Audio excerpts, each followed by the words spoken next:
Sir आप थोड़ा बता सकते हो कि आपके पास किस टाइप के लोग ज़्यादा आते हैं, मेल ज़्यादा आते हैं या फीमेल ज़्यादा आते हैं? और जो भी ज़्यादा आता है मेल फीमेल में से उनकी प्रॉब्लम्स क्या है? मेल की क्या प्रॉब्लम्स है और फीमेल की क्या प्रॉब्लम्स है? देखो, जो मेन बिजनेस है सेक्स का वो मेल के अराउंड ही घूमता है।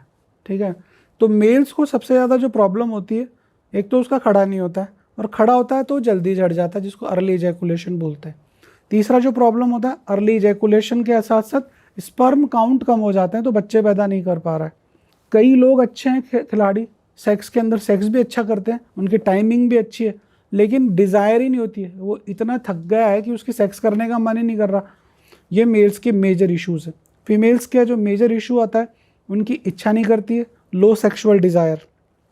जब सेक्स कर रही है तो पेन हो रहा है वेजाइना के अंदर, जब आप इंसर्ट कर रहे हो पीनिस को। तो इसके अलावा जैसे ब्रेस्ट डेवलपमेंट, वेजाइना ढीली हो गई है, वेजाइना को टाइट कराना है, इस तरह के इश्यूज लेके आता है। पर मेजर जो चीज़ है, इरेक्टाइल डिस्फंक्शन, मतलब खड़ा नहीं हो रहा और जल्दी झड़ रहा है। सर हमने ऐसा सुना है कि जो लोग मास्टरबेट ज़्यादा करते हैं यंगस्टर्स, उनका स्पर्म काउंट कम हो जाता है। ऐसा सच में होता है या बस ये एक मिथ है? देखो, टट्टी करने के बाद टिट्टी बनना बंद नहीं हो जाती है, तो ऐसे ही मैस्टरबेशन करने के बाद स्पर्म काउंट न तो कम होता है न बनना बंद हो जाता है। अब आपका जो सवाल है उसमें यह कि यदि आप ब्लड डोनेट कर रहे हो तो 15 दिन में, महीने में एक बार ब्लड डोनेट कर रहे हो तो इट्स ओके, बट आप रोज ही ब्लड डोनेट करने लग जाओ तो आप खत्म हो जाओगे। सेम विथ मैस्टरबेशन है। मेरे पास जब पेशेंट आ रहा है तो वो है जो दिन में 5-5, 6-6 बार मैस्टरबेशन कर रहा है। अभी लड़का है, 5-6 बार मैस्टरबेट करेगा तो क्या होगा, उसकी टेस्टिकल पे स्ट्रेस हो जाएगा। आपकी सैलरी 1,000 रुपये है और आप 10,000 रुपये खर्च करोगे तो भिखमंगे हो जाओगे ना भाई। सेम है कि मैस्टरबेशन कर रहे हो, एक हेल्दी तरीके से कर रहे हो, एक हेल्दी हैबिट के रूप में कर रहे हो कि यार वीक में एक बार करता हूँ, संडे के दिन एंजॉय करता हूँ मैस्टरबेशन, मस्त मूवी देखता हूँ और निकालता हूँ, इट्स ओके। बट आप रोज कर रहे हो, नींद नहीं आ रही तो कर रहे हो, स्ट्रेस में हो तो कर रहे हो, बाथरूम में जाके चुपचाप कर रहे हो, वो गलत है। और सर फीमेल्स कैसी प्रॉब्लम फेस करती हैं? फीमेल का जो मेन सेक्सुअल प्रॉब्लम मेरे पास आता है, वो एक तो उनकी डिज़ायर होना बंद हो जाती है। अभी डिज़ायर बंद होने का एक तो रीज़न ये है कि जैसे मेल के अंदर मीनोपॉज आ रहा है, मतलब टेस्टोस्टेरोन प्रोडक्शन कम हो गया है, वैसे फीमेल मीनोपॉज आ रहा है, उसके भी सेक्सुअल हार्मोन बनना कम हो गए एजिंग के साथ साथ। बट सर ये तो नेचुरल है, it happens after 50 years of age या फिर 45 के बाद होता है ये। इनिशियल लेवल पे जो 25 साल की आ रही है, तो सबसे पहला प्रॉब्लम है फियर ऑफ सेक्स, वेजिनिस्मस। मतलब उसको ये है कि मेरे, मतलब उसके दिमाग में फियर घुस गया कि जैसे कोई मेरे विजाइना में पीनिस पेनिट्रेट करेगा तो वो पेन होगा, दर्द होगा, तो एक तरह का फियर है। इसकी वजह से वो मेल को एक्ट नहीं करने देती। दूसरा, आज का जो नया पेशेंट मेरे पास आ रहा है वो आ रहा है क्योंकि जैसे मेट्रो सिटीज़ हैं जिनमें लिव इन में लड़कियां रह रही है या जिनके मल्टीपल सेक्सुअल पार्टनर्स हैं, अब वो शादी करने जा रही हैं, तो शादी करने जाएगी तो उनको एक फियर रहेगा कि जैसे ही मेरा पार्टनर मेरे साथ एक्ट करेगा तो उसको पता चल जाएगा, क्योंकि उसने 4-5 बार पिल्स भी लिया अबॉर्ट करने की। तो they want to aesthetic changes in their vagina. उनको वजाइना को थोड़ा सा टाइट करना है, वजाइना को थोड़ा खूबसूरत करना है, तो ये एस्थेटिक चेंजेस के लिए वो हमारे हॉस्पिटल्स में आती। और सर ये इसका अगर वजाइना टाइटनिंग की बात करें तो ये इसका प्रोसीजर क्या रहता है? मतलब कि ये पूरा कैसे मेडिसिन के थ्रू होता है या सर्जरी होती है, कैसे होता है? देखो, वजाइना को टाइट करने के 2 प्रोसीजर हैं। एक तो सर्जरी होती है, इसको वजाइना प्लास्टी बोलते हैं। दूसरा जो हम लोग करते हैं वो है तो लेज़र, कि लेज़र से उसको टाइट कर देते हैं। लेज़र ट्रीटमेंट्स होते हैं, जैसे आपने लेज़र किया स्किन टाइट हो जाएगी, ऐसे ही लेज़र, वजाइनल लेज़र्स आते हैं। जब हम उसको वजाइना में इंसर्ट करके प्रॉप चलाते हैं, 5-7 सेटिंग देते हैं, तो उसकी जो वजाइना है वो वापस से वैसे ही बैक टू पेवेलियन आ जाती है। अच्छा। और सर हमने एक पॉडकास्ट ऐसा भी करा था जिसमें हमें कोई बता रहा था कि लड़कियां कुछ ऐसा भी इंसर्ट करिए जिससे फर्स्ट नाइट पे जब शादी हो जाती है तो वो उनके पति को देखे कि हाँ वो वर्जिन है, तो ब्लड कैप्सूल्स लगा लेती हैं फेक। तो ऐसे पेशेंट भी आते हैं आपके पास? बिल्कुल आते हैं, और हम लोग उनको बताते भी हैं कि आपको कैप्सूल यूज़ करना ज़रूरी है, क्योंकि यदि आपका पार्टनर पहली रात को ही उसके दिमाग में कचरा घुस गया कि ये ऑलरेडी 50-60 लोगों के साथ सोई हुई है, तो वो जीवन भर आपको टॉर्चर करता रहेगा।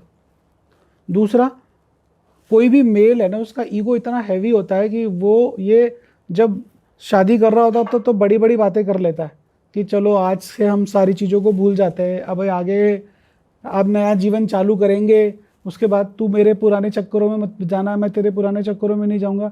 लेकिन जिस दिन झगड़ा होता है सबसे पहले यही बोलता है कि तू तो 50 लोगों के साथ सो चुकी है, तेरा तो पहले पार्टनर था तू, मतलब वो ले दे के फिर वो लड़ाई वहीं लेके आता है।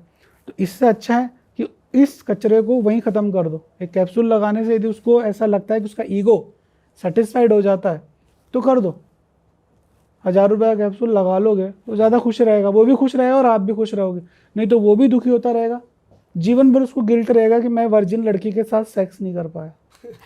बट सर है ये थोड़ी सी झूठी खुशी और आप भी इस चीज़ को थोड़ा सा बढ़ावा दे रहे हो कि हाँ चलो करा ही लो। खुशी, आप अपनी खुशी मत सोचो, उस लड़की की खुशी सोचो। आज आपकी हो सकता है 2 गर्लफ्रेंड रही हुई हो, इनकी 2 गर्लफ्रेंड रही हो, हम सबका कोई ना कोई प्रीवियस सेक्सुअल एक्सपीरियंस रहा होता है। और आज का जो लड़का है वो अपनी लड़की, वो नंबर भी ऐसे 1 2 3 4 5 के, मतलब हर लड़का सेक्सुअल एक्टिव है, चाहिए उसको वर्जिन। तो आपने क्या किया, खुद तो आप करप्ट कर रहे हो सोसाइटी को और उसके बाद बोलते हो मुझे वर्जिन दो। कहाँ से लाएगी वो वर्जिन? आप उस लड़की का टॉर्चर भी तो सोचो ना यार। जब शादी के 6 महीने बाद डिवोर्स होगा तो डिवोर्स का एक रीज़न दिखाएगा, चाहे कोई और रीज़न हो कि इसका पहले चक्कर था, ये कैरेक्टरलेस है, ये चरित्रहीन है। आप इस पॉइंट ऑफ व्यू से सोचो कि एज ए डॉक्टर आप उसकी हेल्प कैसे कर रहे हो कि भाई आज के बाद आपकी पिक्चर खत्म हो गई विद ओके, पर आप मेल के ईगो को मतलब ये मत लो, चाहे वो इंडियन हो चाहे वो अमेरिकन हो, कहीं का भी हो, वो रहेगा देसी। और सर आपके हिसाब से ज़्यादा आजकल सेक्सुअल पार्टनर्स किसके हैं, मेल्स के या फीमेल्स के? ये मैं मेरी ईमानदारी से बात करूँ तो मेल्स के ही हैं। अच्छा। हाँ, क्योंकि लड़की जो होती है बड़ी इमोशनल होती है। जो मैं जितना फीमेल्स को जानता हूँ, मेरे क्लाइंट्स हैं, यदि वो जुड़ भी रही हैं तो वो किसी इमोशन की वजह से जुड़ रही है मोस्ट ऑफ टाइम। ऐसा नहीं कि वन नाइट स्टैंड नहीं है, क्लब्स में जाके ये सब नहीं हो रहा है, ये सब होता है। पर यदि आप किसी के साथ इमोशनली जुड़ रहे हो ना, तो लड़की जुड़ेगी तो प्रेम की वजह से जुड़ेगी। पैसा वैसा हो सकता है सेकेंडरी चीज़ हो, लोग पैसे की वजह से भी जुड़ते हैं, पर मेल किस लिए जुड़ रहा है? ठरक मिटाने के लिए। तो यहाँ अलग है। सर ज़रूरी नहीं है, मतलब मेल भी मोस्टली मतलब देखा भी जाए तो प्यार भी करते हैं जेन्युइन लड़के, कुछ कुछ ऐसा नहीं है, मतलब ऐसा भी हो ही रहा है कि सिर्फ सेक्स के लिए कर रहे हैं प्यार लड़के। कितने लोगों से करोगे? 5 लड़कियों के साथ एक साथ प्यार करोगे यार? सर आदमी को तो हो जाता है ना प्यार 5 के साथ ही। प्यार हो सकता है, हाँ। पर ये प्यार नहीं है। इसको आप किसी भी सोसाइटी में चले जाओ तो हम इसको प्रमोट नहीं कर सकते। सर जैसे फीमेल्स में इनफर्टिलिटी हो गया, फिर वजाइना टाइटनिंग जो आपने अभी बताई थी, और मेल्स में इरेक्टाइल डिस्फंक्शन या फिर लॉन्ग लास्टिंग की प्रॉब्लम सुनने को मिलती है, बहुत कॉमन है ये। बट ऐसी और कौन सी वियर्ड या स्ट्रेंज प्रॉब्लम्स लेके लोग आपके पास आते हैं?